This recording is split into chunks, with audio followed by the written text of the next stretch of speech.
নমস্কার সম্মানীয় দর্শকবৃন্দ, আশা করি আপনারা সবাই ভালো আছেন। আজকে এই ভিডিওর মাধ্যমে আমি আপনাদের সঙ্গে শেয়ার করতে চলেছি কিছু গুরুত্বপূর্ণ আপডেট, যেটা কি না ভোট গণনার আগেই কিন্তু পুরোপুরিভাবে ঝাটকা খেলে কিন্তু পুরোপুরি রাজ্য সরকার এবং এই সরকারের কর্মী পক্ষ। তো এখানে যে সুপ্রিম কোর্টে দ্বারস্থ হয়েছিল আমাদের পশ্চিমবঙ্গ যিনি মুখ্যমন্ত্রী মমতা ব্যানার্জি, তিনি যে দ্বারস্থ হয়েছিলেন সুপ্রিম কোর্টে, সেই সুপ্রিম কোর্টের রায় কি বলা হয়েছে এবং সামনে যে ভোট গণনা হবে সেটা কিভাবে হবে, এখানে যে নির্বাচন কমিশনের উপর যে আরোপটি লাগানো হয়েছিল, কি আরোপ লাগানো হয়েছিল, এই সমস্ত বিষয়ে আমি ভিডিওটিতে আলোচনা করেছি। তো ভোটার বা ভোট গণনার সময় যা কিছু হবে তার আগে যে সমস্ত মুহূর্তগুলো এই মুহূর্তে চাঞ্চল্যকর পরিবেশ তৈরি করে দিয়েছে গোটা পশ্চিমবঙ্গে জুড়ে, এখানে কিন্তু একটা বলতে পারেন বড় সড়ো ঝাটকা কিন্তু আমাদের মমতা দিদির জন্য। তো এবার দেখার বিষয় হচ্ছে যে সম্প্রতি দিনে এবং এই যে 4 তারিখ এর মিডিলে আজকের দিনে কি হলো সেই খবরটি এই ভিডিওর মাধ্যমে দেব। তো ভিডিওটি শুরু করার আগে একটি বিশেষ ধরনের আপনাদের কাছে রিকোয়েস্ট, যে চ্যানেলে যদি আপনি নতুন হয়ে থাকেন তাহলে চ্যানেলটি অতি অবশ্যই সাবস্ক্রাইব করে দিয়ে বেল বাটনটি কিন্তু অন করে রেখে দিবেন। তো চলুন এখানে যে সমস্ত আপডেটগুলো আপনাদের সঙ্গে শেয়ার করতে এসেছি সেগুলো আমি প্রথমেই বলে দিই। তো এখানে আপডেটটি দেওয়ার বিষয় হচ্ছে, এখানে বলা হয়েছে কি গণনার আগেই কিন্তু সুপ্রিম কোর্টের ঐতিহাসিক রায়, এখানে কি বলা হয়েছিল রায়ে, এখানে কিন্তু 4ই জুন ফলাফল ঘোষণার আগে পশ্চিমবঙ্গ নির্বাচনের ভোট গণনা ঘিরে কিন্তু আইনি লড়াইয়ের চূড়ান্ত নিষ্পত্তি কিন্তু এখানে দেখা গেল একটা। সেই নিষ্পত্তিতে কি বলা হয়েছিল সেগুলো আপনারা দেখতে পাবেন। দেখেন এখানে কি বলা হয়েছিল, যে প্রবল উন্মাদনা এবং রেকর্ড ভোটদান, এইবারের যে বিধানসভা নির্বাচন হয়েছে সেখানে কিন্তু একটা রেকর্ড পরিমাণে ভোটদান হয়েছে। অন অ্যান অ্যাভারেজ গোটা পশ্চিমবঙ্গ জুড়ে 92.47% কিন্তু এখানে ভোটদান পড়েছে। প্রায় সমস্ত এলাকায় কিন্তু প্রায় 90%-এর উপর কিংবা কাছাকাছি কিন্তু ভোট এবার হয়েছে কিন্তু। সুতরাং এই যে ভোটদান এটা কিন্তু তখনই হয় যখন কিনা কোনো কিছু সম্প্রতি দিনে যে জিনিসটা হয়ে থাকে এবং কোনো কিছু বদলাভ বা একটা বড় সড়ো কিছু যখন আনা হয় বা আসে, তখনই কিন্তু এত পরিমাণে লোক বাড়ির বাইরে কিন্তু বেরিয়ে ভোট দান করতে যায়। তো এবার যে বিষয়টা হচ্ছে, এখানে কিন্তু রেকর্ড পরিমাণে একটা ভোট পড়েছে। এবার দেখার বিষয় হচ্ছে যে এই ভোটটা কিভাবে পড়লো, কোথায় পড়লো, পুরানো সরকারে কি দ্বিতীয়বার আবার হবে না নতুন সরকার এখানে গঠন হবে, সেই জিনিসটা এখন দেখানোর বিষয়। তো এখানে পশ্চিমবঙ্গের বিপুল পরিমাণে ভোট হচ্ছে, ভোটাধিকার যে প্রয়োগ হয়েছে 4ই জুন মেগা গণনার দিকে তাকিয়ে গোটা রাজ্য, ঠিক আছে। তার আগে যে জিনিসটা হয়ে গেছে, নির্বাচন কমিশনের গেম চেঞ্জিং সিদ্ধান্ত। এই গেম চেঞ্জিং সিদ্ধান্ত কেন বলছি, কারণ এখানে গেম চেঞ্জিং বলার কারণটা হচ্ছে গিয়ে নির্দেশিকা কি বলা হয়েছে, প্রতিটি গণনার টেবিলের অন্তত একজন করে সুপারভাইজার বা বলছে অ্যাসিস্ট্যান্ট কেন্দ্রীয় সরকারি কর্মচারী বা পিএসইউ কর্মচারী বাধ্যতামূলক। এটা কিন্তু করে দেওয়া হয়েছে ভোটার। এবার যে ভোট কেন্দ্রে হবে সেই ভোট কেন্দ্রে কিন্তু একজন কেন্দ্রীয় যে সরকারি কর্মচারী বা অ্যাসিস্ট্যান্ট সুপারভাইজার তিনি কিন্তু এখানে নিযুক্ত বা উপস্থিত থাকবেন। তো এটা কিন্তু বাধ্যতামূলক করা হয়েছে, যেটা কিনা অ্যাপ্রুভড হয়ে গেছে, সেটা নিয়েও আমি পরবর্তীতে বলছি। তো ভিডিওটি শেষ অবধি দেখতে থাকুন। এখানে কি বলা হচ্ছে, লক্ষ্য কি করা হচ্ছে, গণনা প্রক্রিয়ার সম্ভাব্য যে করচুপি সম্পূর্ণ নির্মূল করার জন্য কিন্তু এই সিদ্ধান্তটা নেওয়া হয়েছে, এটা বলা হয়েছে নির্দেশিকায়। তো এখানে আর কি বলা হয়েছে, যে সংঘাতে কেন্দ্রবিন্দু রাজ্য বনাম নির্বাচন কমিশন। এখানে কিন্তু একটা বড় ধরনের খেলা হয়ে গেছে, যেটা হচ্ছে রাজ্য সরকার বনাম কিন্তু এই যে নির্বাচন কমিশনার, এদের বিরুদ্ধে যে সংঘাত হয়েছে এবং দ্বারস্থ যে হয়েছিলেন। তো রাজ্য সরকারের তৃণমূল যুক্তি কি দিয়েছিলেন, যেহেতু এখানে সংঘাত লেগে গেছে তো যুক্তি তো থাকবেই। এখানে যুক্তি ছিল, আশঙ্কা ছিল যে কেন্দ্রীয় সরকারি কর্মচারীরা কেন্দ্রের, মানে আমার কথা বিজেপি দ্বারা প্রভাবিত হতে পারে, যেহেতু সবকিছু সুপারভাইজার কেন্দ্রে শাসনভার হচ্ছে বিজেপির, সুতরাং ওনাদের কি ছিল, একটা সংজ্ঞা বা আশঙ্কা ছিল যে এখানে বিজেপিরা কোনো রকম ভাবে যা কিছু তাই করতে পারে, এরকম একটা আশঙ্কা ছিল। দাবি কি করা হয়েছিল রাজ্য সরকারের তরফ থেকে? রাজ্য সরকারি কর্মচারীদের দিয়ে কেন গণনা করা হলো না, তো কেন হবে না এই জিনিসটা বলা হয়েছে, এনারা এটা প্রকাশ করেছেন যে এই জিনিসটা কেন হবে না, বাকি স্টেটগুলোতে তো এখানে হয়ে গেছে। তো এখানে ইতিহাস কি বলছে, বিগত বিধানসভা ও লোকসভা নির্বাচনে পশ্চিমবঙ্গে গণনায় কারচুপির অভিযোগ রয়েছে। ঠিক আছে, নির্বাচন কমিশনার এটা যুক্তি দিয়েছে, লক্ষ্য কি বলছে, কনসিস্টেন্সি এবং বলছে ফেয়ারনেস বজায় রাখার জন্য কিন্তু এই জিনিসটা নেওয়া হয়েছে, সিদ্ধান্তটা নির্বাচন কমিশনার তরফ থেকে। এবং এই যুক্তিতর্কের মধ্যে কিন্তু এখানে একটা সংঘাত লেগেছিল, যার জন্য কিন্তু যে হাইকোর্ট সুপ্রিম কোর্ট সেখানে কিন্তু দ্বারস্থ হয়ে গেছিল। আপনি হয়তো বুঝতে পারছেন, এই যে এখানে দ্বারস্থ হয়ে কি বলেছিল, কলকাতা হাইকোর্টের প্রাথমিক পর্যবেক্ষক কি বলেছিলেন, কেন শুধু পশ্চিমবঙ্গে এই জিনিসটা হলো। এখানে যে রয়েছেন কলকাতা হাইকোর্টের প্রাথমিক পর্যবেক্ষণ বা জাজ, তিনি বলেছিলেন কেন শুধুমাত্র পশ্চিমবঙ্গে হবে। তো বিচারপতি কৃষ্ণ রাও এর গুরুত্বপূর্ণ প্রশ্ন ছিল এটা। এখানে কি বলা হয়েছিল, আসাম, কেরালা বা তামিলনাড়ুতে নির্বাচনে এই নিয়ম প্রয়োগ করা হয়নি। হাইকোর্ট বলছে স্বীকার করে যে এই নির্দেশিকা কি বলা হয়েছে, বলছে আপাত দৃষ্টিতে কিছুটা বৈষম্যপূর্ণ, যেহেতু পশ্চিমবঙ্গে এই জিনিসটা লাগু হতে চলেছে, আদার্স যে ভোটগুলো হয়ে গেছে বিধানসভা ভোট, সেখানে কেন এটা লাগু হয়নি, এবার এখানে কেন লাগু হচ্ছে। এরপরের যুক্তিতে আপনাকে সেটাও বলবো, এই যুক্তিতে কি বলা হয়েছে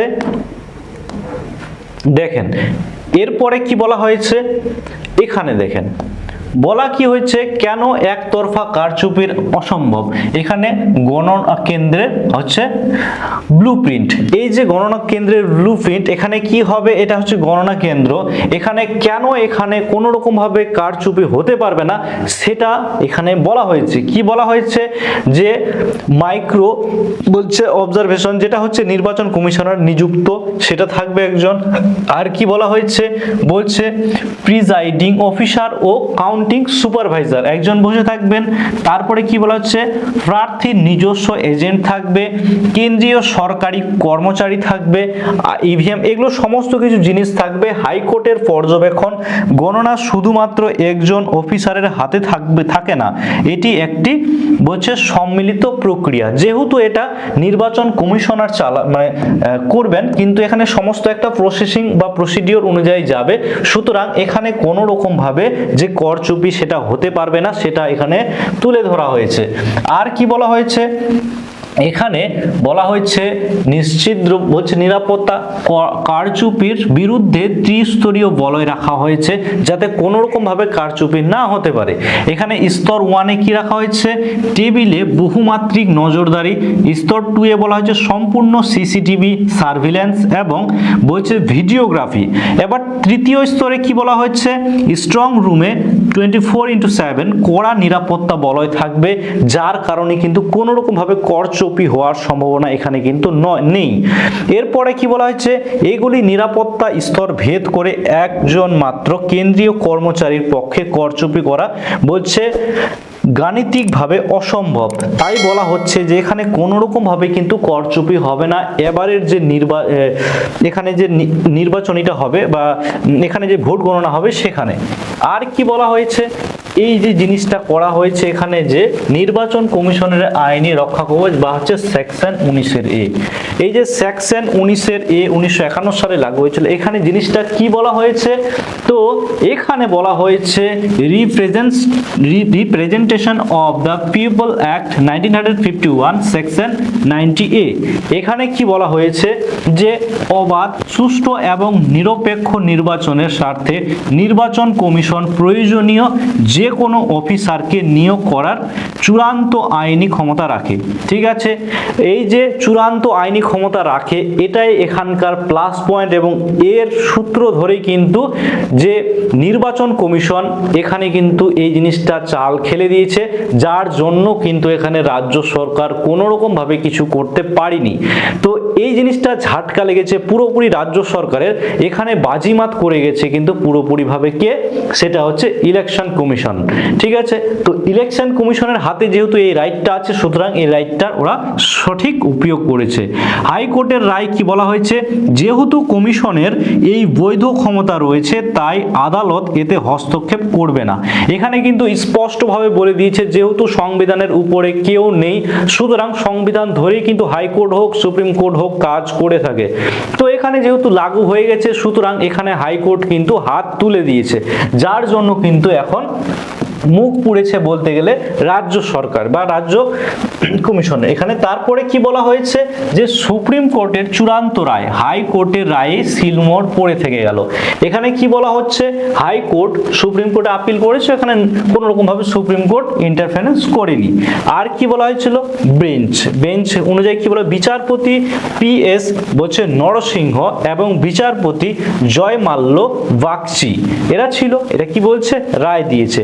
হাইকোর্টের রায় সম্পূর্ণ সঠিক, সুপ্রিম কোর্ট এই প্রক্রিয়ায় কোনো হস্তক্ষেপ করবে না, কারণ যেহেতু এটা সাংবিধানিক প্রক্রিয়া, সাংবিধানিকভাবেই এগোচ্ছে, সুষ্ঠুভাবে এগোচ্ছে, সুতরাং সুপ্রিম কোর্ট এখানে হস্তক্ষেপ করতে পারে না, এটা জানিয়ে দিয়েছে এদের বেঞ্চ, জয়মাল্য এবং নরসিংহর বেঞ্চ।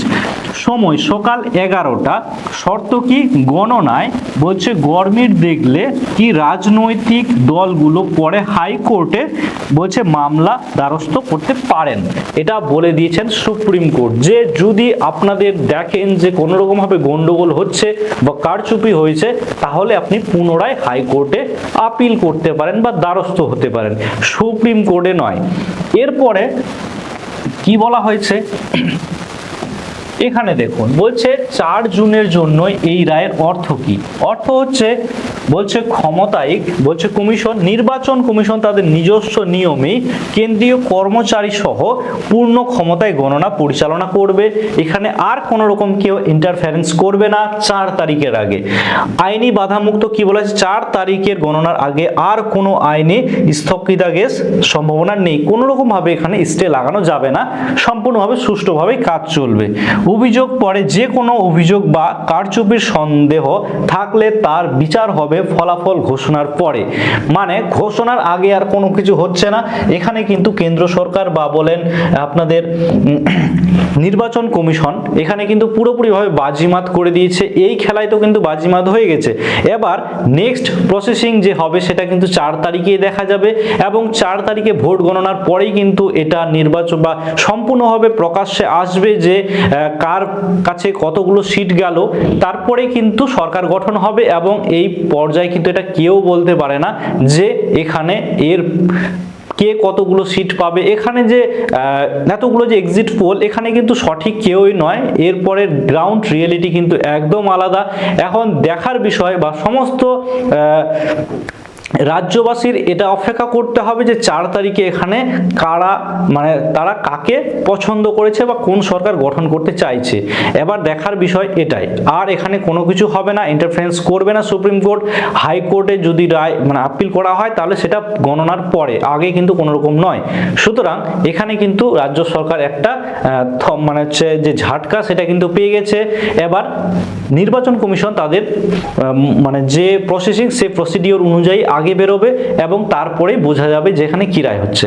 তো এইটুকুই আপডেট ছিল এখানকার। যদি আপনাদের ভিডিওটি ভালো লেগে থাকে তাহলে অতি অবশ্যই ভিডিওটিতে কমেন্ট করবেন, ভিডিওতে লাইক করবেন, এবং চ্যানেলের সঙ্গে জুড়ে থাকার জন্য চ্যানেলটিকে সাবস্ক্রাইব করে দিয়ে বেল বাটনটি কিন্তু অন করে রেখে দেবেন।